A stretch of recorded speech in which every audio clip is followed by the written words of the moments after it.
Okay, General Shukla, your take on this. Is India too soft a state in dealing with these elements until it's too late? Once they've done something, India cracks the whip. But before that, is it time for preemptive action against these people without fear of favor?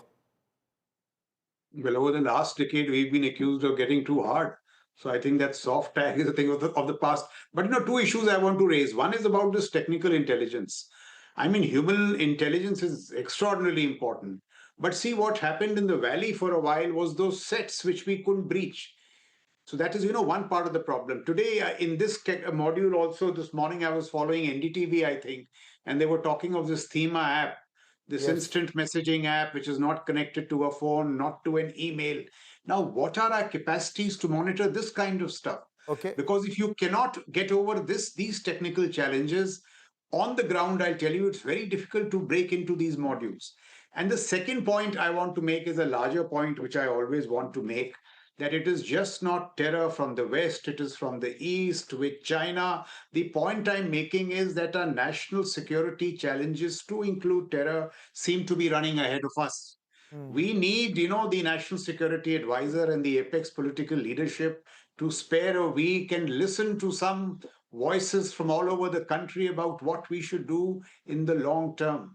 We Hmm. should not be falling behind the challenge. And I get Okay. a sense that we are falling behind the challenge. Professor Chellaney, is that also your appreciation? The manner in which, and in a moment from now, on the other side of a quick break, I will be coming to the aspect of a radical Islamist general in Pakistan, now with the 27th Amendment, becoming dictator for life or as long as he lives, unless, either a Zia happens to him or a Musharraf, I have no idea. But before that, are we falling behind in this war on radical Islamist terror being waged from our western borders, perhaps our eastern borders, and of course now the enemy within?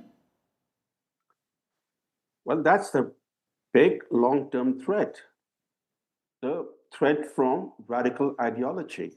And the only radical ideology that threatens to partition India again is the radical Islamist ideology. And we have to face this reality. We can't, we can't be politically correct all the time.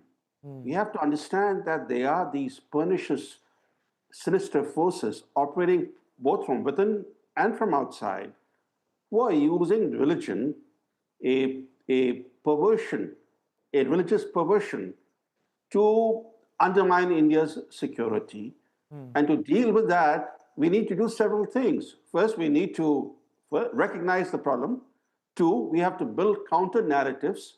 Just political outreach to the marginalized will not be enough. We have to do it at the ideological level too. To fight ideology, you need to respond to the ideology with your own ideology. That is counter narratives. Counter narratives are the most powerful means of fighting an ideology So that let me seeks. spend 30 seconds with all three of you because you've raised a very pertinent point, Professor Chellaney.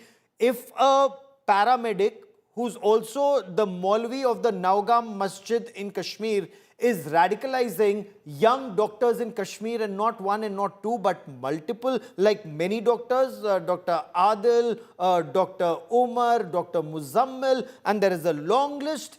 How do you give a counter narrative when this paramedic Maulvi is giving them some kind of a spiel for years?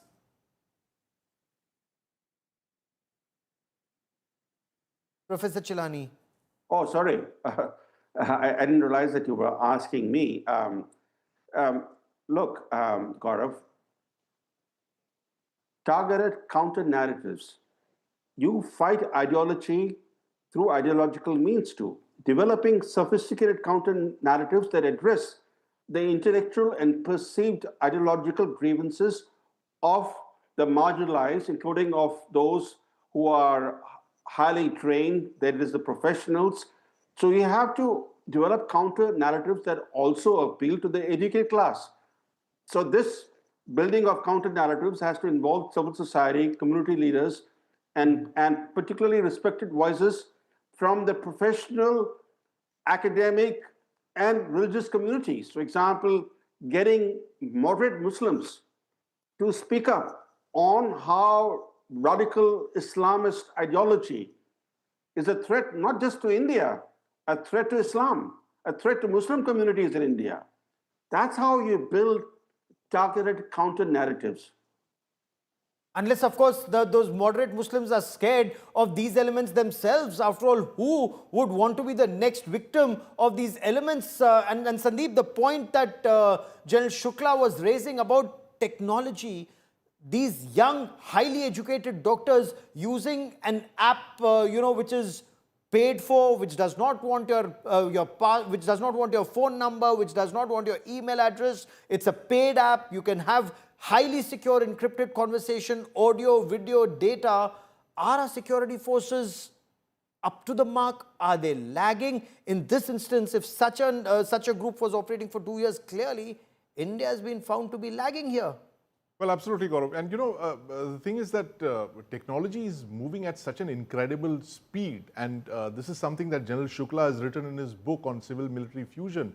The fact is that technology is moving so rapidly that it's almost impossible for intelligence agencies, for the security agencies to keep catching up with it. But the fact is that at least some broad parameters should be there for them to be able to, get sophisticated tools to break encryption codes and all of that. Those should be at least there. The fundamental building blocks of that should exist, because you're clearly up against a very, very bright bunch of educated, middle-class professionals who have turned terrorists. So you have to actually keep up with them. It's no longer that old thing of, wiretapping phones and all that. They clearly know what's there in this game, and they're staying ahead of the law enforcement agency. So it's, of course, we should actually be 2 steps forward instead of trying to catch up. But we need to get young professionals in on the game, Gaurav. Absolutely. Because General Shukla, the threat that India faces is not just land, sea, air, or undersea. It's also cyber. Cyber is huge.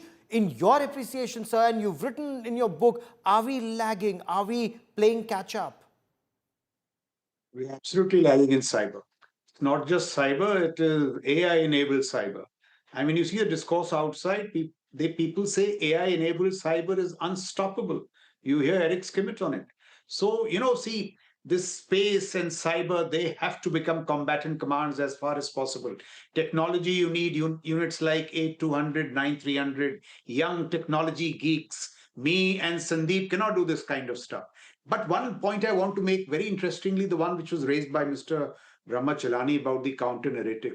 In the Muslim world, 2 places where I have seen this happening in a very sophisticated manner is Saudi Arabia and UAE. Yes. You visit those places today, there is a modernizing strategic discourse.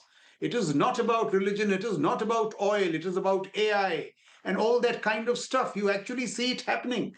And MBZ, or MBS, sorry, Yes. and MBZ have done it very skillfully. Yes. So even in the Muslim world, building a counter narrative, which is about a modernizing discourse, is entirely possible. And I agree 100% with Mr. Chellaney that the experts must be brought into this business. Sometimes I hear, that in the Muslim world, such things will happen. Well, a minority perhaps, and against them you need to take action. But the larger Muslim world, you can have a modernizing discourse as Saudi Arabia and UAE have done. Absolutely. And we need Indian Muslims to actually lead the charge here, and very firmly they need to come forward and lead the charge and ostracize, isolate such elements and take action against them instead of, some trying to play the victim card of being called out. Nobody's calling out anybody except these radical Islamist terrorists who are doctors and masquerading as terrorists, moonlighting as terrorists at night. So let's be very clear about that. Gentlemen, stay with me.